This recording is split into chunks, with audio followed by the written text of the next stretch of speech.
আমাদের উপর কোনো রকম চাপ নেই।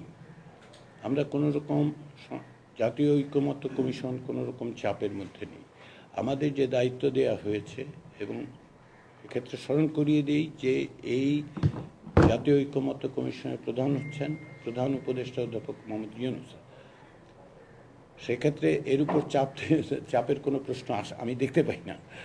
রাজনৈতিক দলগুলো তাদের অবস্থান বলছেন, অবশ্যই তারা বলবে, কিন্তু কমিশন হিসেবে আমাদের যে দায়িত্ব, সে দায়িত্ব হচ্ছে যে কমিশনগুলো তৈরি হচ্ছে সংস্কার, তার সুপারিশগুলি তুলে ধরা এবং তারই পরিপ্রেক্ষিতে তাদের সঙ্গে আলোচনা করে এক জায়গায় আসা। সেই প্রক্রিয়াটা চলছে। চলছে বললাম এই কারণে, আমরা যখন দিয়েছি ওনারা অত্যন্ত নিষ্ঠার সঙ্গে ক্ষেত্র বিশেষের সময় নিয়ে হলেও তারা তাদের সুচিন্তিত মতামতগুলো আমাদের জানাচ্ছেন। ফলে আমি এই মুহূর্তে কোনো চাপের কোনো প্রশ্ন আমি দেখতে পাই না আর কি। সবাইকে ধন্যবাদ।